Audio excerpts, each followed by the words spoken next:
Let us consider that the opening prayer.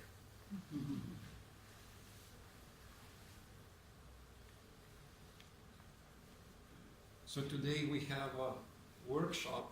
I have to confess that I have never done a workshop before. I have done retreats, so I don't know what the workshop exactly involves. Retreats normally, the Swamis talk all the time, and people gradually relax. So a workshop, we'll try to make it a little more lively so that we all stay awake. So the first thing, since the subject is Raja Yoga, I would like to start the workshop with a question to you. Sri Ramakrishna says in his teachings that the most suitable path for this age is the path of devotion, bhakti. So if we follow the teachings of Sri Ramakrishna, then how is Raja Yoga, something like Raja Yoga, relevant to us? Can we practice Raja Yoga? So that is the question. How can it help us? How can it help a devotee if devotion is the most suitable path, easiest path?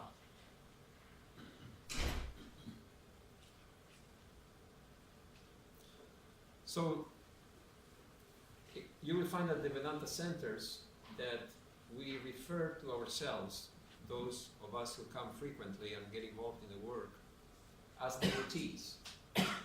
We call ourselves devotees. But if you think about it, it would be more accurate to call ourselves Vedantics, because we believe in the teachings of Vedanta, we follow the teachings of Vedanta. Devotion is included in Vedanta as one of the paths, but not the other way around. So it would be more accurate to say I'm a Vedanti than to say I'm a devotee. But we call ourselves devotees. This starts with Ramakrishna, saying that, bhakti is the easiest path. So I'm a follower, so I'm a devotee. But if you study the teachings of Sri Ramakrishna, he taught many things, not only bhakti. He taught many things, including Raja Yoga. He gave different teachings to different people at different times. He said, of course, bhakti is the easiest path. But then he used to talk about jnana, when he tells people that one should always remember death. Not in a negative sense that we should get depressed, but in the sense that remember the impermanence of things. He used to say, we are here for a couple of days only. We have come to fulfill certain desires and to perform certain duties. Then we have to go back. It's just a couple of days. Keep that in mind. Don't get too involved in this life. He used to say, we are all enchanted by the magic. Nobody wants to see the magician behind it. So we wonder at this world and all the things that we find in it. But who is behind this world? Who is behind this universe? Who is working all the magic? So he used to teach like this. This is pure jnana. Trying to find, who am I?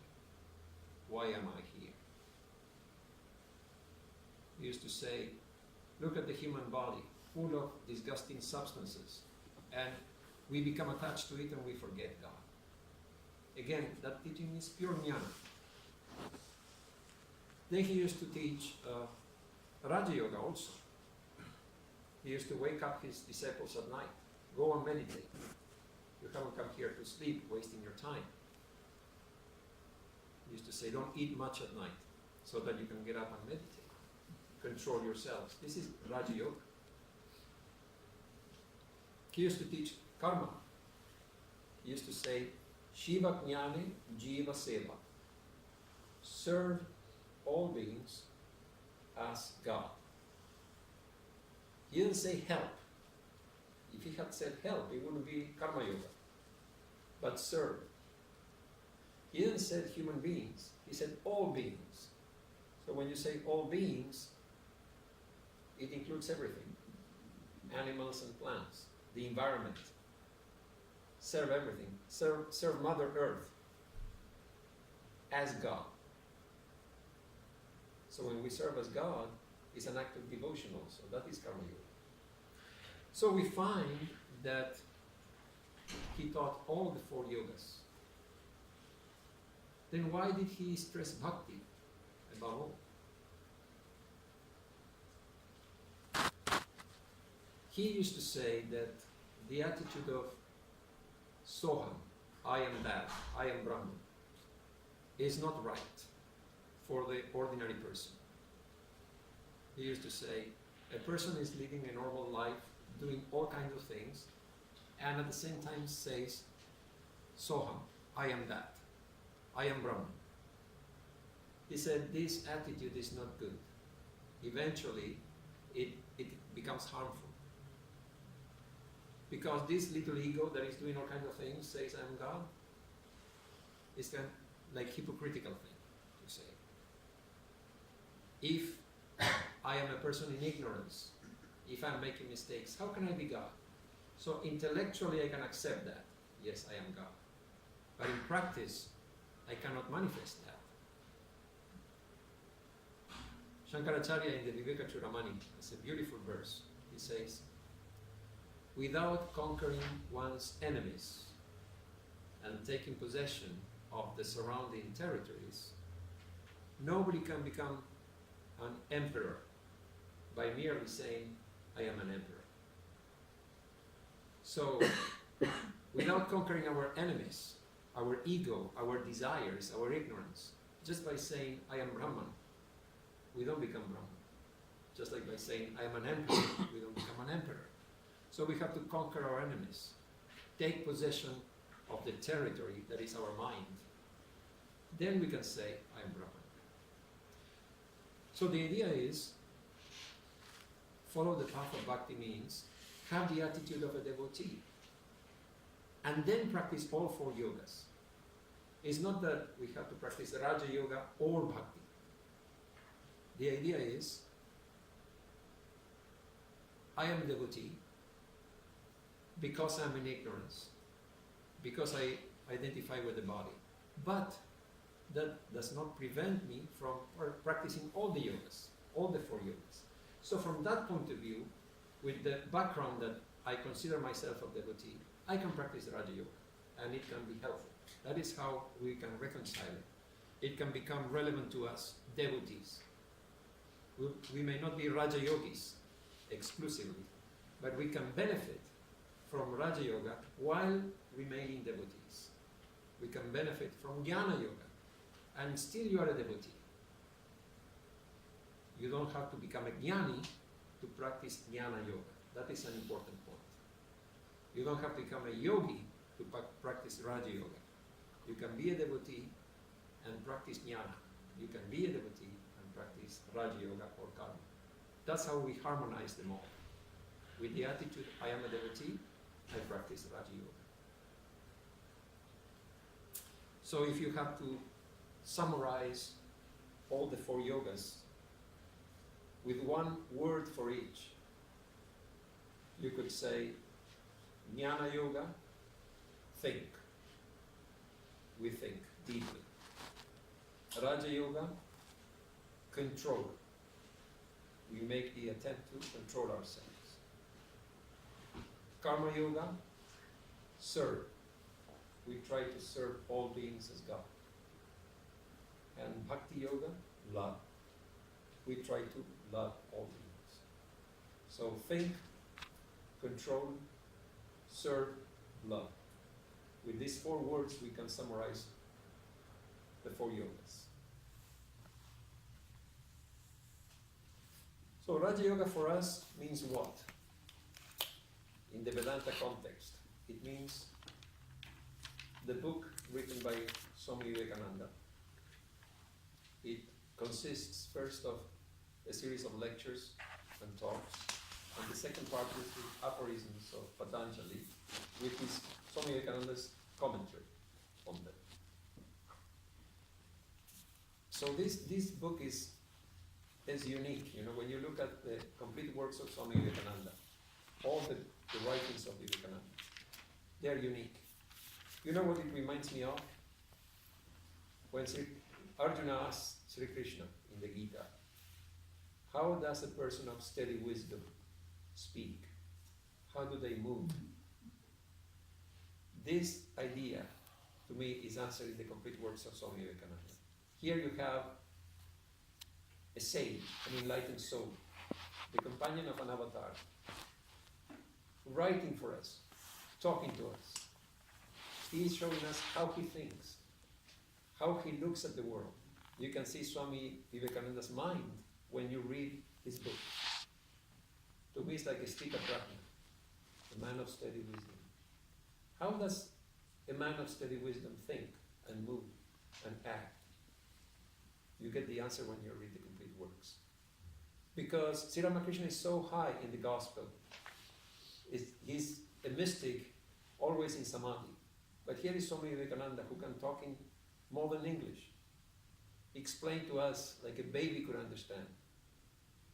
And you can see the world from his point of view when he writes. How he looks on the world, on life. So this book is very important in that sense, Raja Yoga. So traditionally, when you read the Gita and other scriptures, there were 3 yogas: Bhakti, Karma, and Jnana. And Patanjali's aphorisms is like a separate scripture, and it had fallen into obscurity, you can say. It was not something that was very popular until Swami Vivekananda rediscovered them and brought them to the West and wrote this book. Until then, it was not something widely known. Even in India, it was not so discussed, studied, etc.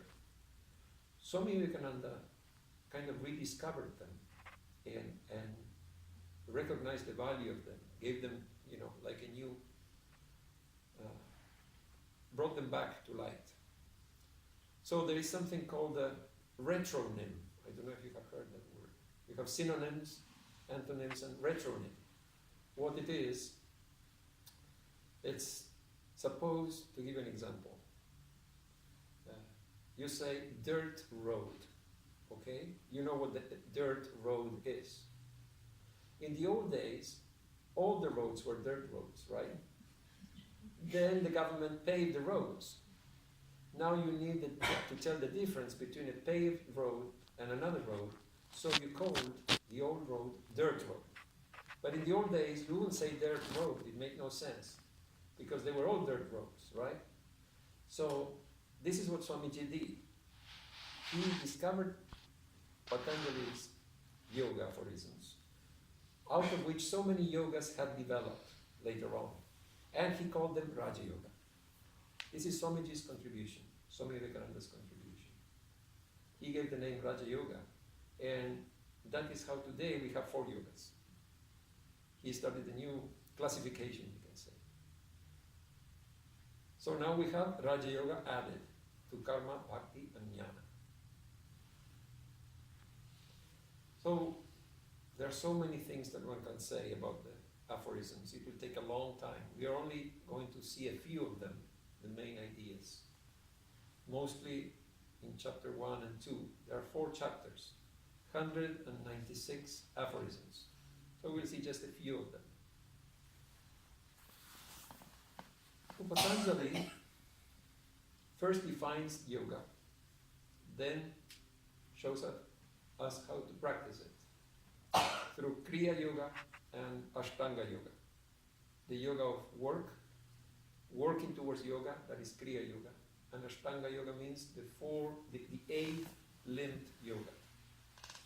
So let us look at the first 4 aphorisms. Patanjali says, Atha yoganushasanam.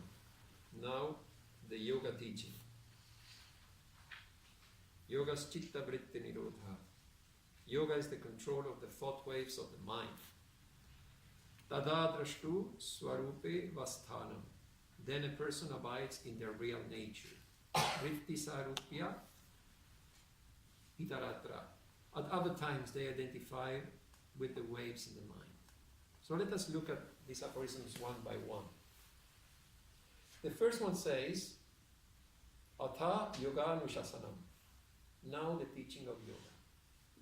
So we can dismiss that. There is nothing to comment on. He is just introducing the subject. But aphorisms are known for being very brief. Not one word is wasted. There must be a reason why he is mentioning this, that now the yoga teaching. And the key word here is now. Atha. The first word of the yoga aphorisms is now. So this now can be understood in many ways. He is talking, for instance, he is talking to his disciples. They have gone through all the disciplines, preliminary disciplines. Their minds are ready. So now that you have gone through the disciplines, I'll give you the yoga teachings. There is another interpretation. Now that you have gone through many experiences, your mind is ready for the yoga teachings. We only come to the teachings at the right time, when we are ready for it. One devotee once told me, look, I came to the Vedanta Society in the 70s. I met the Swami, I saw the center, and then I came back in the 90s. And when I came back in the 90s, I started coming every day and getting involved and took initiation and all that. And she asked me why I couldn't come in the 70s. Why 20 years had to pass? She was like wondering what her life would have been like if she had appreciated the value of what the Vedanta Society had to offer when she came in the 70s. But no, she had to go through many experiences, raise her children and everything, and then 20 years later, he came and she was ready for it. So Atha means now. Now, 20 years have passed. Now, we are ready for it. In the Chandi, you will find how the book starts. There's a king, Surata. He lost the war, and he has been betrayed by his ministers. So he had to flee from the palace. So the king has lost everything. Then there is the merchant Samadhi. He has been betrayed by his sons and wife, and they took all his possessions and threw him out of the house. So he has lost everything. So these two people come to the sage meadows in the forest, and they are ready to receive the instruction, and the sage tells them about the Divine Mother. So they have to go through this to be ready to listen to the teaching of the Divine Mother. If he had been happy in the palace, maybe he would have never thought about it. The merchant would have stayed at home doing business. But they had to go through many experiences, and then the time came. Atha. Then the time comes. Now they are ready for it. There's another way to look at it. It points to timelessness. When Patanjali said, now the yoga aphorisms, it may have been 3,000 years ago, we don't know, 5,000 years ago, who knows? But he said now. He could have said today, Monday, 10 a.m., this date, this position of the sun and moon. He could have been very precise. In the old days, they knew how to fix the date so that you can know exactly which day it was. It was not a problem recording the date. He could have been very specific. On this and this date, this time, the yoga teachings. Instead of that, he says now. Now is the same 5,000 years ago or now. So it points to timelessness. Whenever you're in the now, you're ready for the yoga teachings. So I think now is the key word in the first aphorism. Be aware, be alert, be ready to receive the teachings in the now. So that's what we can say about the first aphorism. Then he says the most famous of them all, Yoga's Chitta Vritti Nirodha. Yoga is the cessation or the control of the mental modifications or fluctuations of consciousness. So we know yoga means union with God. Union with God is stopping the thought waves. It's a very interesting definition. What does it mean? Stopping the thought waves is union with God.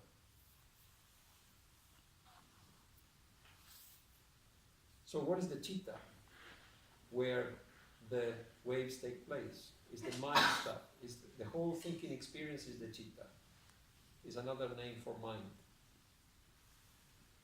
Swami Nirakarananda compares the chitta to a lake. On that lake, there are ripples. Those are our thoughts. Whatever we think is a ripple on that lake. And the bottom of the lake is the self, our real nature, which we cannot see because of the ripples. If the ripples stop and the water is quiet, we can see the bottom clearly. We can see our real nature. But because of these thoughts constantly arising in our minds, we cannot see the bottom of the lake. So how to do that? How to stop the ripples from happening? So the problem is that we are taught, I mean, it's the nature of things. It's not that anybody teaches us deliberately, but our life is such that we pay attention to things happening outside. And there is an inner world of thoughts and feelings that we don't pay much attention to. In India or in the East, a little more attention, but still not a lot. And in the West, it's like very little attention. It's mostly outward attention. All our attention is focused outwardly. So for instance, I see something. I see a red rose in front of me. So it's a very straightforward perception. I see a red rose. Here is the red rose, and here is me seeing it. The seer and the seen. Fairly straightforward. But what is involved in this process? Yoga says there are many things involved, and it classifies all the steps that take place in perception. So first, they say, is the external organ, our senses, the eyes that see the rose.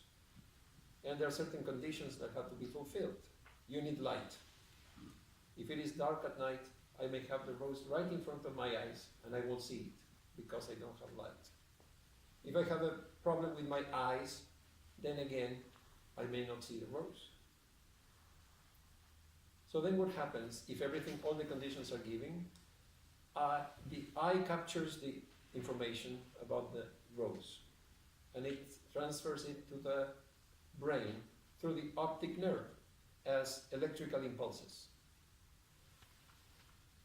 So that is an interesting thing. This is a medical thing. It's nothing to do with yoga, but they say that when we convey this information from the eyes to the brain, it goes through 3 different channels, and they're separate.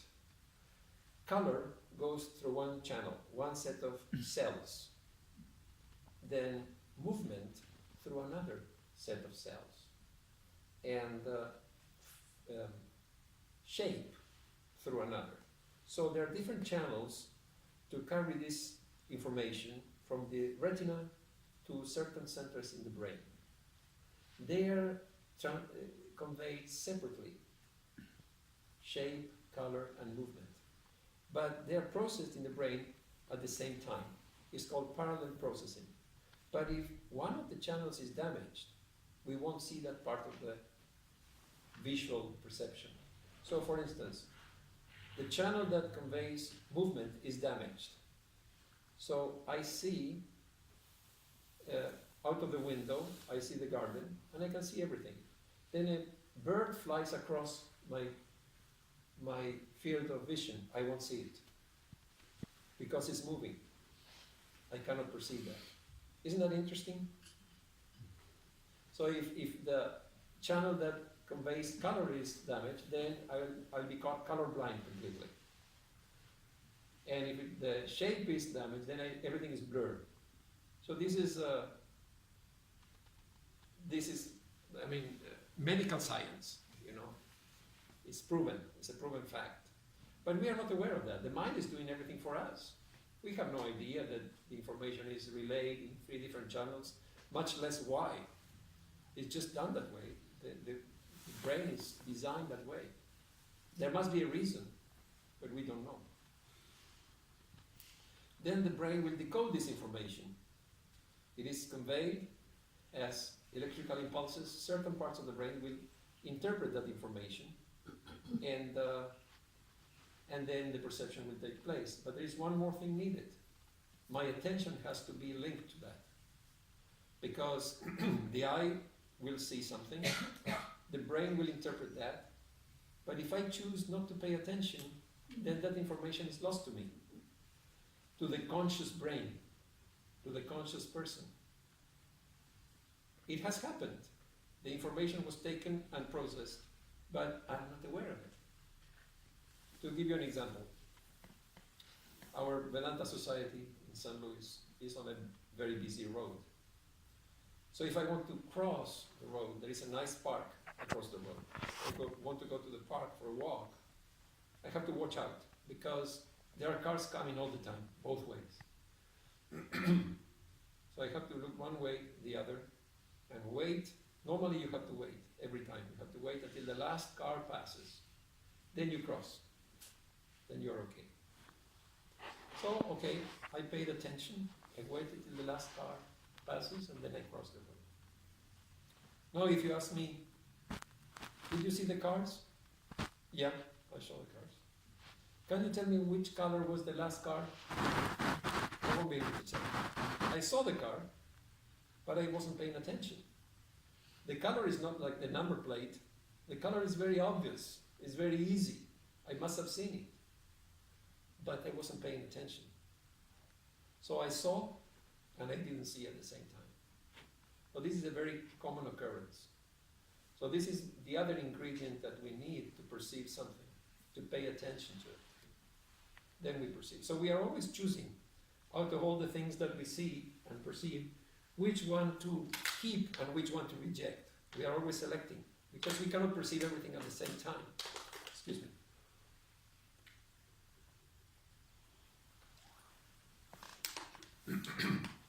So these are different functions of the mind that Raja Yoga describes with technical terms. One is called manas, buddhi, ahamkara. What is manas?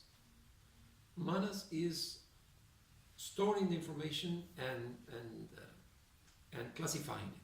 For instance, I see an animal running towards me. That is manas. I perceive that. Then I say, oh, that's a bull, because I have seen bulls before. It looks like a bull. I compare with my previous experience. That is buddhi. That says it is this. Of all these experiences you had, oh, I recognize what it is. That is buddhi. That determines what it is. And then ahamkara, the I consciousness, says, run away. It's dangerous. You are being attacked by the bull. So I want to run away and protect myself. So these are the different aspects of the mind that Raja Yoga analyzes. And Patanjali says that the I that says, I know it's a bull, run away, that I consciousness, that ego, is also a function of the mind. And that is very hard for us to understand, to grasp. That the I is really a function of the mind.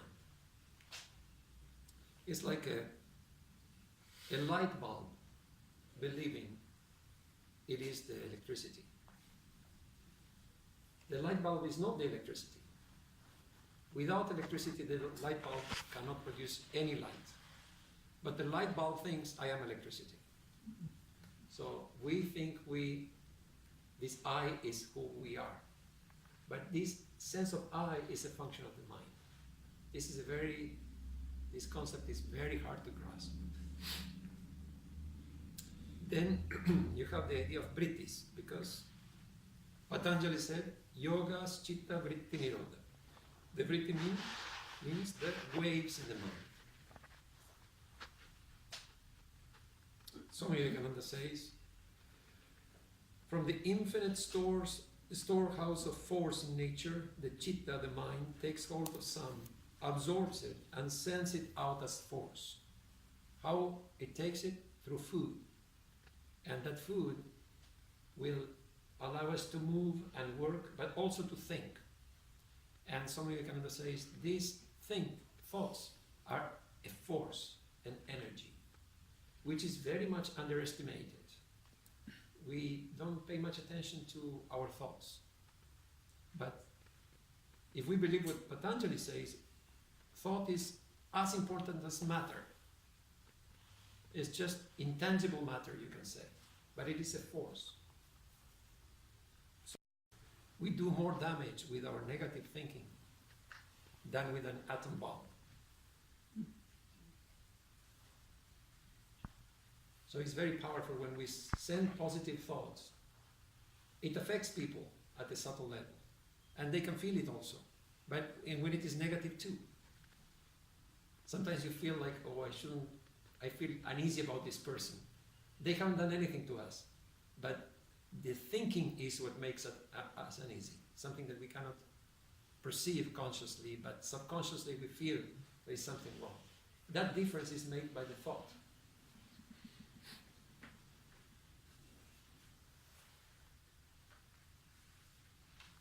So these are the waves that arise in the mind and have to be controlled. How to control them? That would be the next point. Because the universe is these thought waves, according to Swami Nirakarananda. He says, the soul is behind the mind. The mind is an instrument. The vrittis, the waves, are reactions of the mind. This is a very interesting comment from Swami Nirakarananda. The vrittis are the waves. The waves are the universe as we perceive it. I think this is very deep. The waves in the mind are the universe as we perceive it. In other words, if there are no waves, there is no universe. That is why Patanjali says that yoga is being without waves. In other words, we stop the waves in the mind, the universe disappears. We think that the universe will continue for us. The whole thing collapses. That is the state of yoga. So Swami Nirakarananda interprets that. So how to do that? Patanjali says 2 ways. Abhyasa vairagyabhyam tan nirodha. Through abhyasa and vairagya. That means practice and detachment. In the Gita you will find the same teaching that Krishna gives to Arjuna. You will find the 6th chapter on meditation. Sri Krishna describes what is needed to lead a life of meditation. And Arjuna is not very excited about it. He says, Krishna, this yoga that you teach is very hard. To this equanimity in happiness and misery, in praise and blame. I find controlling of the mind as difficult as trying to control the wind. The mind is stubborn. obstinate, turbulent. So he says, for me it's as difficult as trying to control the wind. Who can control the wind? It will blow wherever it pleases. What if you build a windmill? Then you control the wind? No, because the wind may blow in the wrong direction. Then the windmill will be still. Or the wind may choose not to blow at all. So nobody can control the wind. It will blow wherever it pleases. So likewise, Arjuna says, I cannot control the mind. It does as it pleases. What does Krishna reply to that? He says, it is true. He agrees with Arjuna. He says, it's true. The mind is obstinate and hard to control. But it can be done through abhyasa and vairagya, the same two words that Patanjali uses here. So Krishna gives the same solution.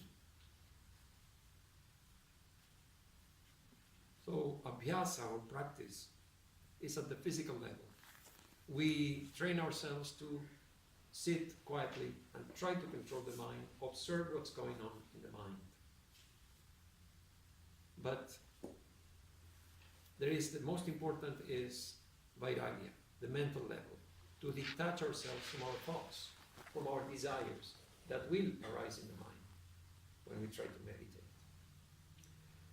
If we just sit quietly, that is abhyasa, practice, and have no vairagya, what happens? Then our desires keep churning in the mind. Sri Krishna calls that mithyachara, hypocrite. Somebody who sits and instead of meditating, keeps churning their own desires in the mind. So we are not hypocrites, we try our best, but it happens very often that we end up thinking of our own projects and problems, and it just crops up in the mind. If I have a problem and I sit for meditation, the tendency will be that the mind will think of my problem. And we have to train ourselves to bring the mind back from the problem to the subject of our meditation. So these both are needed, the physical training and the mental training. So next, Patanjali says, how to practice these two virtues. He says, for a long time, dirghakala, nairantarya, without interruption, satkara, with great care, with great love. It won't happen overnight. We have to work for a long time. It won't happen if we are haphazard about it. Today I meditate 10 hours, tomorrow I don't. It won't happen that way. So we have to try to make somehow bring it into our lives, whatever suits us. If you are an early riser, then meditate in the morning. If you're a night owl, then meditate at night, whatever suits you. And the length of time is also up to you. But somehow try to make it part of our daily lives. And if we practice for a long time, and with care, with sincerity, you can say, not just sitting and waiting for the time to pass or falling asleep, then if these three things are done, we practice without interruption for a long time and with sincerity, then this will become firmly established, this practice of detachment, and it will become natural to us. We will want to meditate on our own. Then what will happen? We may not attain yoga, but the waves of the mind will become less. That itself will be encouraging. If we used to be shaken by violent ups and downs in our lives, or upset by thoughts in our lives, those thoughts will be minimized. The wave will not be as high as it used to be. It will not be as frequent as it used to be. So aiming at samadhi or waveless, at least we find that the waves are subsiding slowly. That itself is a great encouraging sign. So gradually, the waves will become less violent.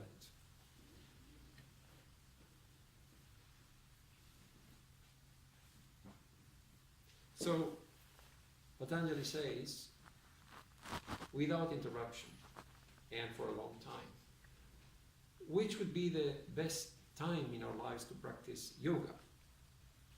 Somebody asked, which is the best time? Is it youth? Is it old age? When should we practice yoga? The answer is, the best time to practice yoga is when your life is dull and there's nothing going on, and you're just grinding your daily life. A day, unremarkable day, you're doing nothing special, that is the time to practice yoga, in your everyday. Not at the time of crisis, not at the time of challenges. We have to bring it into our daily life. That is the time. It's like you're saving money. So you save money daily, and then when the crisis comes, you can spend that money. You are not worried. You cannot start earning money when the crisis comes. So you save money for a time of crisis. When the crisis comes, you're ready for it. So yoga is the same thing.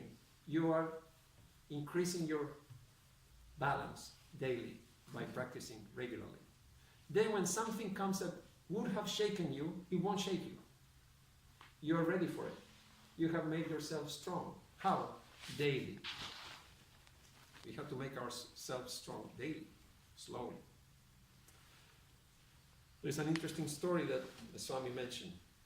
He went to Benares and he met an elderly lady in her 90s. She had the habit of reciting the whole Gita loudly every day. So a widow in Benares, this is not uncommon. This was her sadhana. Every day she recites the whole Gita. And one day she lost her glasses and she was very worried. How am I going to read the Gita today? I have been doing it for 40 years. And then she found she could recite the whole Gita. She didn't need the glasses. So she didn't realize that she had memorized it. How did she do it? Daily. She didn't even try. Her sadhana was to read the Gita. She ended up memorizing it. So this is the same thing. We do it daily, little by little. We don't feel the strain, but there will be a big effect later on. Cumulative effect of doing daily, little by little. So this concentration is achieved gradually. Patanjali will give us the stages through which we pass towards this state of concentration of the mind, being free from the waves. He says, concentration is achieved through Shraddha, Virya, Smriti, Samadhi, Prajna, etc. So first is faith. That's the first stage.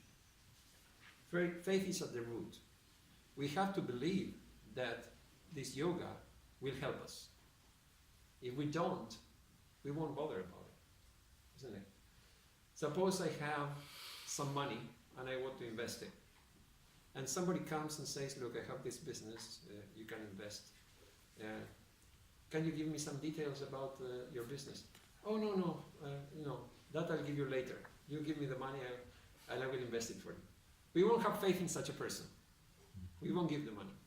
We will only give our money when we have faith that I can get something back. So it's no different in religion. We won't bother about Raja Yoga unless we feel it will help us, right? If I'm going to be more miserable, then I won't do it. It's only if I believe that it will help me. So faith is at the root of it. I sincerely believe with all my heart that this will be helpful for me.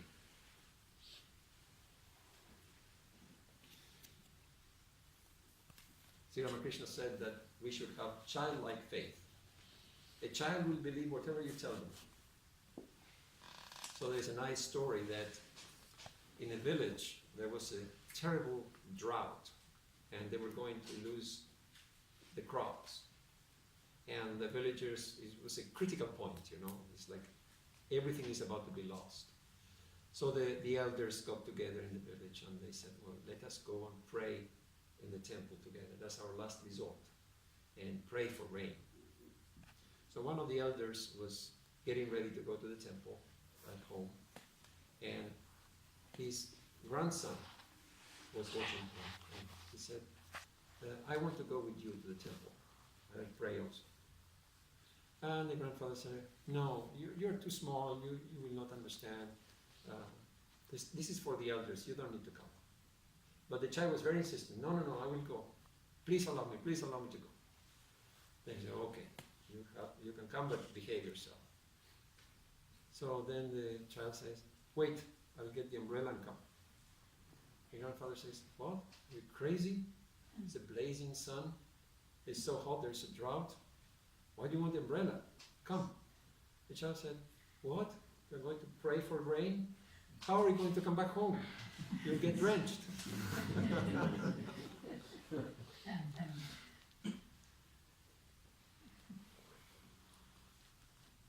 Childlike faith. Patanjali says that faith leads to energy. These are the stages of concentration. If I have faith in something, I will put energy into that. I know this will be beneficial, so I will spend some time and energy to try to master that discipline. From faith comes energy. From energy comes remembrance. Suppose I put energy into controlling my mind. I try to repeat a mantra or whatever. Then, as I make an effort, remembrance will come. I'll surprise myself remembering that mantra even when I am not trying to. I'll be waiting to do something, standing in line somewhere, and I start repeating the mantra. A spontaneous remembrance. So gradually, what first was very hard to do, that is, I'll sit deliberately, daily, to try to think a certain thought. Now, this thought comes to me. I'm rewarded for my efforts, and this thought comes to me as remembrance. And remembrance leads to absorption. This remembrance comes more often. And I'm getting really caught up in this thought. And the more I think about it, the more peace I get, the more joy I get, the more alert I am. Instead of being distracted, I am more alert. So this is absorption. And finally, samadhi, or illumination. So these are the stages we go through when we try to practice the two disciplines he mentioned earlier, abhyasa and vairagya. So faith, energy, remembrance, absorption, samadhi, illumination. Next, you will see that Patanjali gives many choices to concentrate our minds. When you want to concentrate your mind, which subject do you choose? He gives so many options. He says, you can attain concentration of the mind through devotion to Ishvara, which means a personal God. By fixing the mind on the inner light.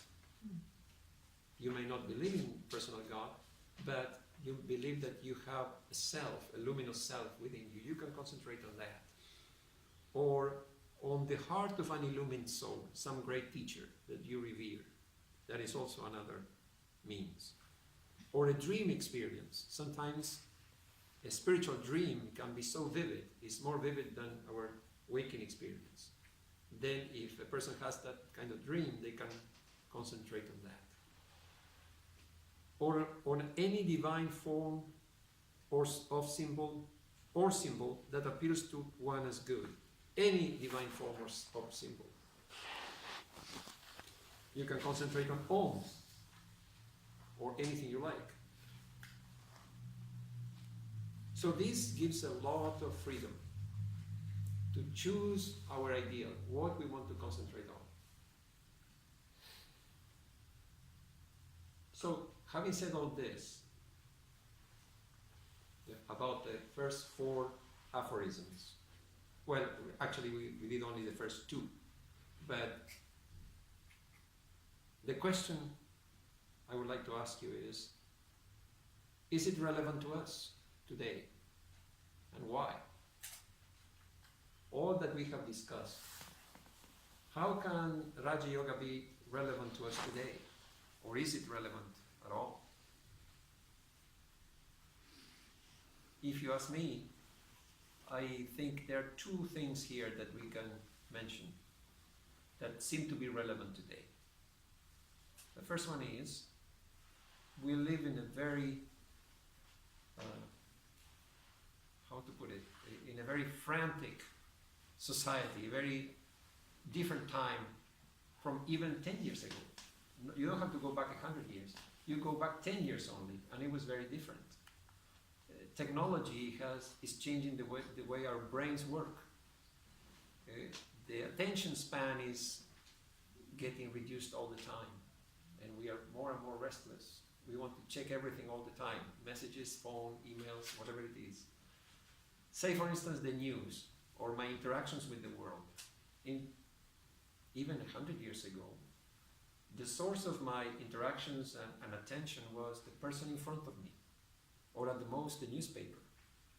But now, at my fingertips, I have the whole world. How I want to be distracted? Will it be America or India or or the moon? Maybe I want to watch pictures of the moon. Okay, let me think of the moon. So we can pick and choose how to be distracted. It's unlimited. And this has created a lot of unnecessary stress. The bombardment of information is such that we are overwhelmed. How to unplug it? So I think Raja Yoga in that sense is very relevant, because it's all about counteracting distractions. Patanjali speaks of waves in the mind. Each piece of information available to us is an opportunity to create a wave. And we take advantage of that opportunity and create lots of waves. And the result is we are stressed out, or we are restless, or we are exhausted, whatever it be. So how to unplug the system? Practice Raja Yoga. Sit and close your eyes, and you don't want any input from outside. Just unplug it. So in that sense, I think it's very relevant. And the other thing is, the things we mentioned just now, all the options that Patanjali gives when you want to concentrate the mind. You don't have to be a Hindu at all, or a Vedanti. You can be a Christian, you can be an atheist and practice Raja Yoga. Swami Nirakarananda said, yoga never asks the question what our religion is. Whether we are deists or atheists, whether Christian, Jews or Buddhists, we are human beings. That is sufficient. This is Swami Vivekananda, his commentary. We are human beings. That is sufficient. So this broadness, this universality, is also very relevant. We don't have even to believe in God. So these two things, I feel, make Raja Yoga or Patanjali's aphorisms very, very relevant today. That it counteracts distractions. It really helps us to focus the mind. And it is available for everyone, believer or non-believer. Anybody can benefit from this discipline. So shall we take a small break? 5 hours is a long time.